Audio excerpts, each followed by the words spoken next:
What's up, XRP family, guys? If you haven't watched my first video, go do so, guys. This is the second one, and here we will talk about more about the Davos meeting in 2023. And here we have Garlinghouse speaking about some very interesting stuff, guys. Now, if this is a long video, I will pause and get you some comments, guys, but you have to watch this. This is so good. Garlinghouse talks very well, and he lets you understand. They're very transparent in this, right? This is a CEO which is basically to be trusted, right? You can see all these scammy crypto CEOs. They're very different, guys. This guy is just openly talking, very confident about what is going on, and they're very transparent. Remember, the SEC didn't find anything in Ripple that is scammy or is not according to the law, guys. Yes, they only say that XRP is a security and should have been registered, but that's a different thing, and we already know that that's not the case. Now let's take a look here, guys, because this is a very good video. To some degree, a crypto winter that, as you just suggested, has changed in tone from how the last Davos, in terms of just, there was a lot of hype, a lot of noise around all things crypto at the last Davos. And I think seeing the change, and I actually think it's a really healthy change, that there's more focus on utility. Are these technologies that are solving real problems? And I think to your question, I think to the extent there are companies solving real problems for real customers, and they're going to continue to grow regardless. Look what he's telling you here, guys. Listen very carefully. He's saying that this is more about utility and that there is a healthy change. Now, he's meaning that most of the cryptos, guys, are going to disappear in this coming time. Not everything will be around anymore. This is what he's telling you. He's telling you that this is the time of utility. Finally, where XRP can thrive, right? And this is what he's saying right now. Regardless of the environment.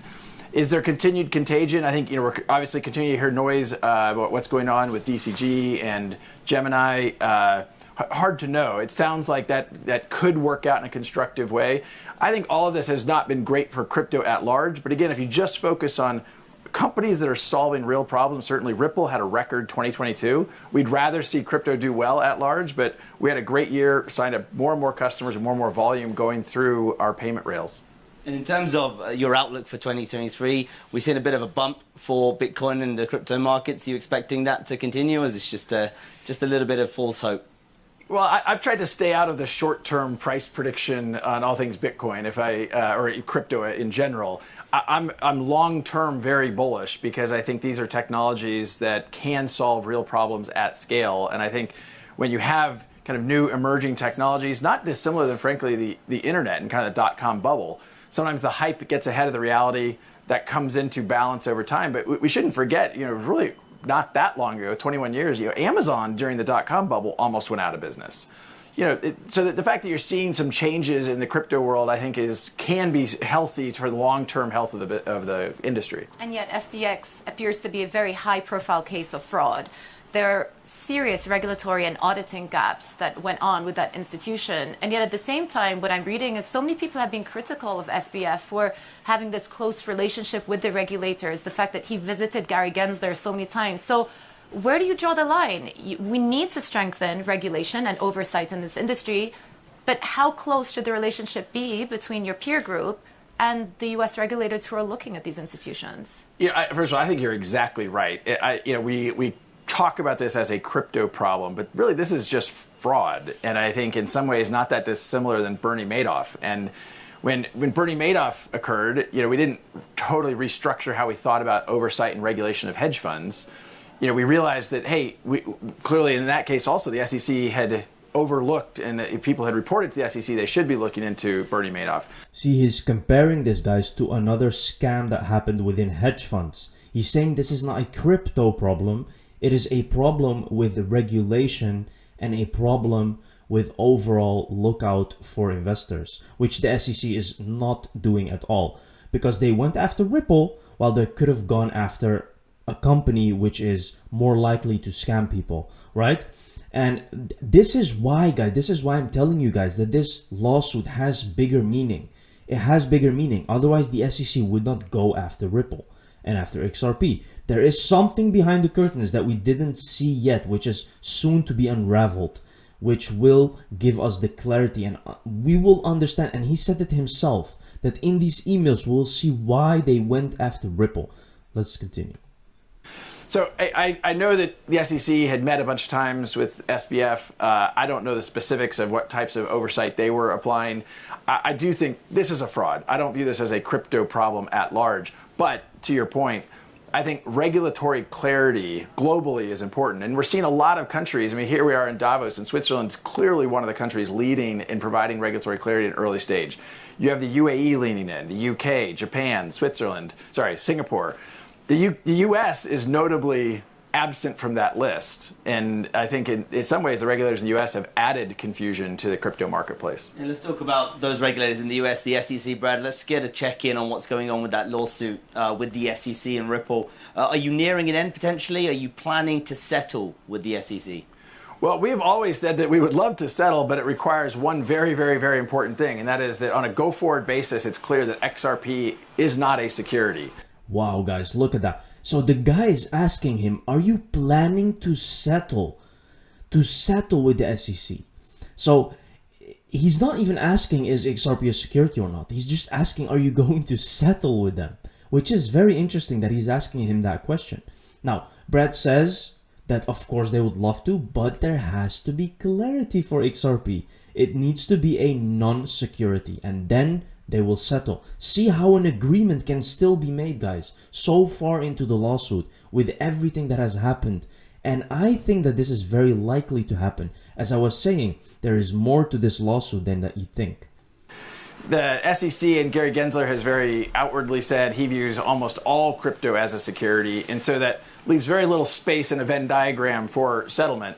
The case is now fully briefed in front of the judge, and judges take however long the judges will take. We're optimistic that this will certainly be resolved in 2023 and maybe the first half. So we'll see how it plays out from here. But I feel very good about where we are relative to the law and the facts. So are you going to wait for the judge to come out with a decision on this one? I'm very optimistic, and I think absent some significant change in posture from the SEC, I can't imagine that we won't have resolution from the judge. I also will point out, and I've certainly something I've heard here in Davos repeatedly, is how important this is, not just to how Ripple it goes forward, but also really the whole crypto industry in the United States. And I keep reminding people that outside the United States, crypto is still thriving, Ripple is still thriving, and we should make sure we're continuing to engage non-US regulators as well. I mean, it's also difficult to say it's thriving when so many people have lost a lot of money speculating. And the key word here is speculating on the price of Bitcoin and various other cryptocurrencies. I remember back at the peak, there was a lot of talk about institutions getting involved. Look how this woman is putting that. See, she has a very negative narrative about crypto. Can you see, guys? Because why? She's focusing on the scams, and that's what most people are doing. Well, how is that? Because that's what they put out in the media. They put the scams and the bad things about crypto. That's what they want you to think. You can clearly see that this girl is brainwashed. She's programmed. Her mind is thinking that crypto is this scam and this dark place. You can see the way that she's asking questions and the way that she's talking, guys. And this is what you have to understand. That's what they're trying to do to everyone, because they don't want you in crypto. Look how Brad is talking. Very different. This is a guy who is in a crypto company that has been there for a decade almost. So think about the difference here, guys, with this woman and Brad. See how they talk very differently. And Brad is saying that he's very optimistic with the future of crypto. Why is that? Because he sees that few cryptocurrencies can change the world, and those technologies are crucial. But she doesn't understand that. She thinks because of FTX, because of all these things in the media, that this is some kind of negative place. And this is exactly what I wanted you to take from this video, guys, that crypto is not a negative place, right? They don't want you there. They don't want you to invest in crypto because it's going to be the future. Let's continue. Given what we've seen, given the price action, given the drawdowns, given the numerous amounts of fraud cases that have gone on in the space, doesn't it feel like the hurdle is extremely high, if not impossible now, to get institutions involved? If you were sitting on a board of a pension fund, how could you justify to them that you're going to get involved in cryptocurrencies? Well, I think it depends upon how we're defining institutional involvement. When I think about institutional involvement with Ripple, I'm thinking about financial institutions, banks, payment providers who are using our technologies to solve a cross-border payments problem. they've continued to engage, we've continued to grow, and so I feel good about that. But look, I think anytime you have this kind of change, people take a moment. I also think, and I pointed out in one of the sessions I was in at Davos here yesterday, is we talk about, obviously, crypto is down 65%. Tesla is down 65%. Facebook is down about 65%. No one's saying, hey, we shouldn't invest in Tesla or Facebook.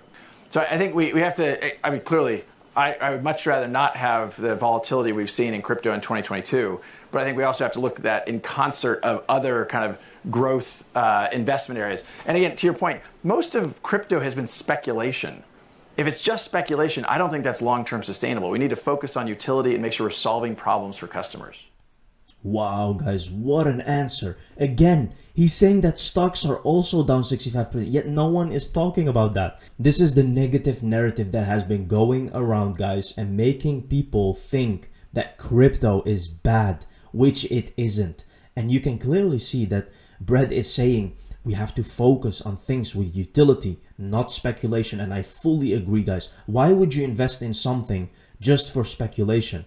There has to be use case. Put this in your mind next time you're buying a crypto. There has to be some kind of value that it brings, some kind of utility, some kind of problem solving focus. Thank you very much, guys, for watching this video. See you in the next one. Cheers.